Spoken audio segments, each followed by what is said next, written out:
할렐루야. 오늘 교회를 섬기는 도육한 목사입니다. 오늘 하루 우리는 많은 사람들과 접촉하며 살아갈 것입니다.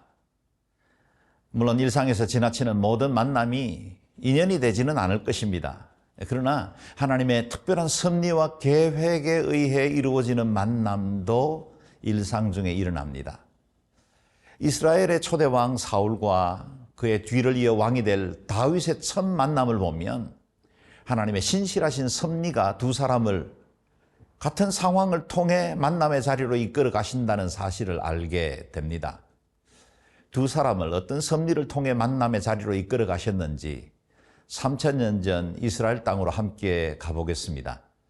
오늘 묵상 말씀은 사무엘상 16장 14절에서 23절까지의 말씀입니다. 사무엘상 16장 14절에서 23절 말씀입니다. 여호와의 영이 사울에게서 떠나고 여호와께서 부리시는 악령이 그를 번뇌하게 한지라. 사울의 신하들이 그에게 이르되 보소서, 하나님께서 부리시는 악령이 왕을 번뇌하게 하온즉 원하건대 우리 주께서는 당신 앞에서 모시는 신하들에게 명령하여 수금을 잘 타는 사람을 구하게 하소서. 하나님께서 부리시는 악령이 왕에게 이를 때에 그가 손으로 타면 왕이 나으시리이다 하는지라.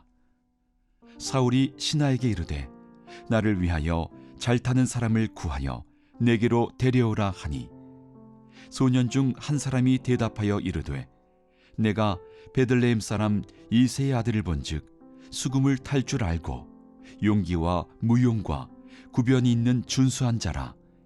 여호와께서 그와 함께 계시더이다 하더라. 사울이 이에 전령들을 이새에게 보내어 이르되 양치는 내 아들 다윗을 내게로 보내라 하매 이새가 떡과 한 가죽 부대의 포도주와 염소 새끼를 나귀에 실리고 그의 아들 다윗을 시켜 사울에게 보내니 다윗이 사울에게 이르러 그 앞에 모셔 섬에 사울이 그를 크게 사랑하여 자기의 무기를 드는 자로 삼고 또 사울이 이새에게 사람을 보내어 이르되 원하건대 다윗을 내 앞에 모셔 서게 하라. 그가 네게 은총을 얻었느니라 하니라. 하나님께서 부리시는 악령이 사울에게 이를 때에 다윗이 수금을 들고 와서 손으로 탄즉 사울이 상쾌하여 낫고 악령이 그에게서 떠나더라. 한 나라의 왕이 세워지고 폐위되는 일이 결코 작은 일이 아닐 것입니다. 그리고 그 모든 과정은 매우 복잡한 정치적인 변수들의 영향을 받습니다. 그러나 선민 이스라엘의 지도자가 세워지고 폐위되는 과정은 다른 세속 국가와는 전혀 다른 차원, 다른 원칙으로 이루어집니다. 이스라엘의 왕은 정치력이나 전쟁 능력, 국민의 지지로 세워지는 것이 아닙니다. 이스라엘은 하나님의 언약을 소유한 신정 국가이기에 왕의 지위 역시 전적으로 하나님의 주권에 달려 있었습니다. 왕이 하나님 말씀에 순종하고 주의 뜻을 이루면 나라가 부강하고 백성들이 평안을 누렸습니다. 반대로 왕이 하나님께 불순종하고 우상숭배에 넘어지면 나라 전체가 어려움을 겪었습니다. 그런 의미에서 사울은 신정국가 이스라엘의 지도자로서의 자질이 부족했고 결국 버림을 받게 되었습니다. 14절에서 16절 말씀을 읽어보겠습니다. 여호와의 영이 사울에게서 떠나고 여호와께서 부리시는 악령이 그를 번뇌하게 한지라. 사울이 신하들이 그에게 이르되 보소서, 하나님께서 부리시는 악령이 왕을 번뇌케 하온즉 원하건대 우리 주께서는 당신 앞에서 모시는 신하들에게 명령하여 수금을 잘 타는 사람을 구하게 하소서. 하나님께서 부리시는 악령이 왕에게 이를 때에 그가 손으로 타면 왕이 나으시리라 하는지라. 여호와의 영이 사울에게서 떠났다는 말은 사울이 자연인의 상태로 갔다, 그런 의미가 아닙니다. 하나님의 영이 떠난 그 빈자리에 악한 영이 자리를 잡게 된 것입니다.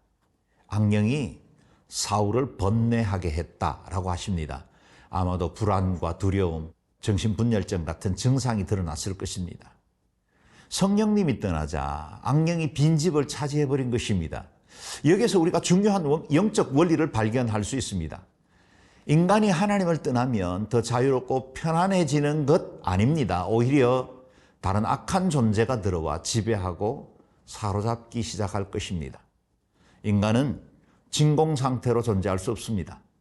하나님의 영으로 채워져 있지 않으면 어둡고 악한 영이 들어옵니다.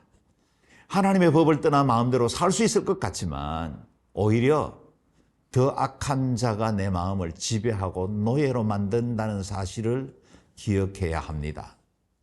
내 삶을 지탱해주는 말씀의 파수꾼을 해산시키면 원수들이 들어와 내 삶을 장악하려 할 것입니다. 그러므로 우리가 더 나은 그리스도인이 되는 방법은 마음을 비우는 것이 아니라 하나님의 말씀으로 우리 마음을 채워야 합니다. 두려움과 염려를 없애려고 하지 말고 하나님의 은혜로 채우면, 믿음으로 견고히 서면 자연스럽게 부정적인 것들이 사라지게 됩니다. 어둠을 내쫓는 가장 좋은 방법은 빛으로 채우는 것이지 않습니까? 성령으로 충만해지면 시험에 들지 않습니다. 말씀을 붙들어야 정욕도 내려놓을 수 있습니다. 사울이 악한 영에 시달리는 것을 본 신하들이 특별한 처방을 권합니다.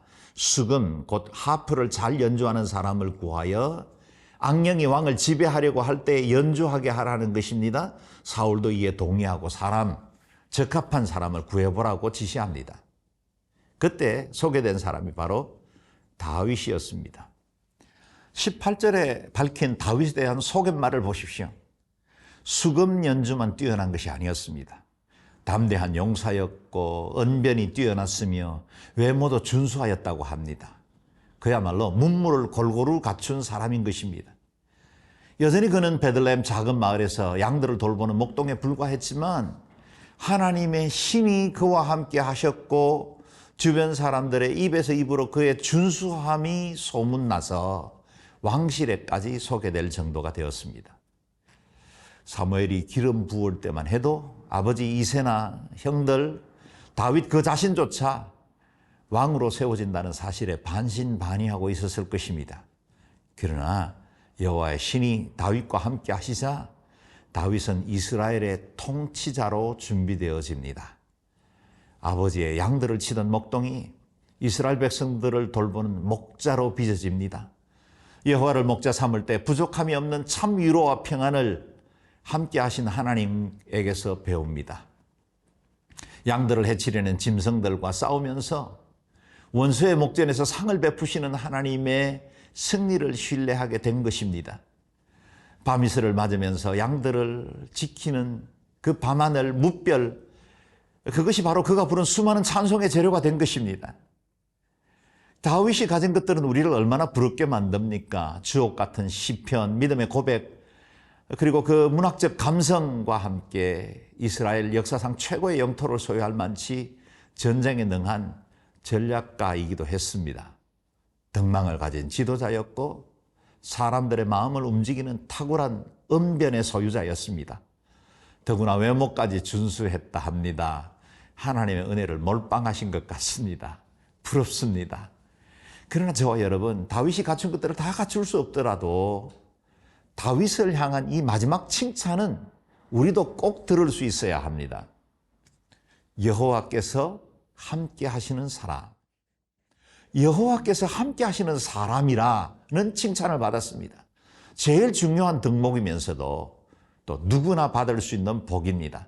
이것은 선천적인 것도 아니고 능력으로 갖추는 것도 아닙니다.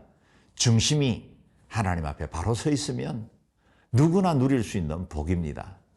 저와 여러분, 그 무엇보다 하나님께서 함께 하시는 사람이라는 평가를 받을 수 있기를 바랍니다. 일평생 이 은혜 굳게 붙들 수 있기를 축복합니다.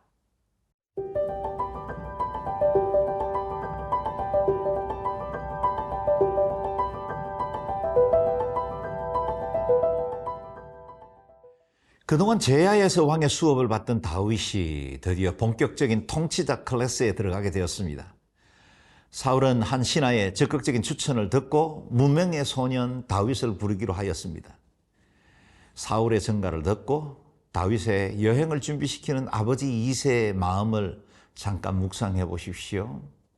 사무엘이 장차 왕이 될 것이라고 기름을 부을 때만 해도 이런 날이 올 것이라고 상상이나 했겠습니까? 사울을 모시게 된 다윗은 사울이 악령으로 괴로워할 때마다 수금을 타 마음을 회복시키고 악령을 떠나게 하였습니다. 일종의 음악 치료법이라 할 수 있겠습니다. 좋은 음악은 마음을 안정시키고 우리의 상처를 어루만져 줍니다. 그러나 오늘 본문의 내용은 음악 치료 그 이상의 영적인 힘이 있음을 보여줍니다. 악신이 쫓겨나는 것을 보면 분명 그것은 마음을 안정시키는 음악 수준을 넘어서 하나님의 이름의 능력이 드러나게 된 것입니다. 찬양의 능력이라 할 수 있겠지요. 주의 이름이 선포되고 증거되면 귀신들이 떠나고 묶인 것들로부터 자유함을 얻게 됩니다. 이러한 신비한 치유를 경험하면서 사울은 다윗을 전적으로 신뢰하고 사랑하게 되었다 합니다. 21절, 22절 말씀을 읽겠습니다.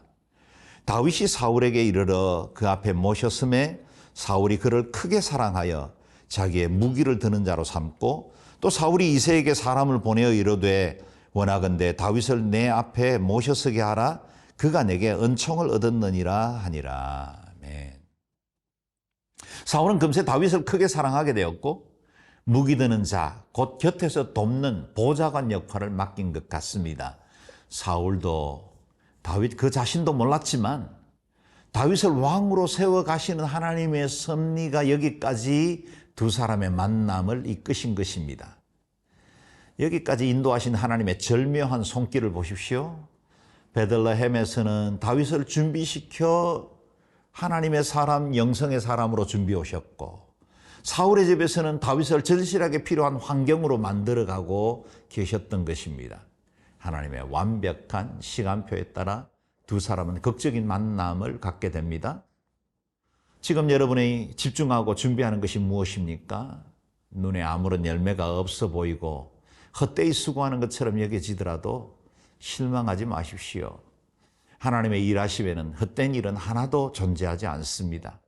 내가 준비해두고 있으면 하나님의 때에 애누리 없이 사용하시고야 맙니다.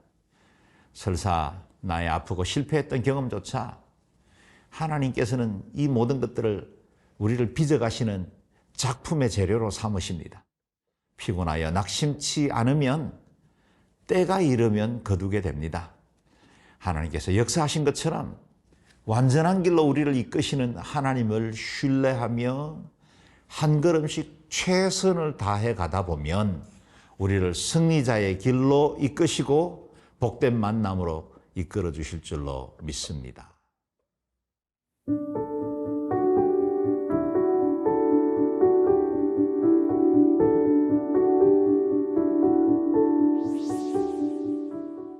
존귀하신 하나님, 저희를 성령으로 충만하게 하셔서 모든 어둠의 일을 벗어버리고 의의 사람으로 하나님께서 쓰실 요긴한 그릇으로 준비되게 하여 주옵소서. 주 예수님 이름으로 기도드립니다.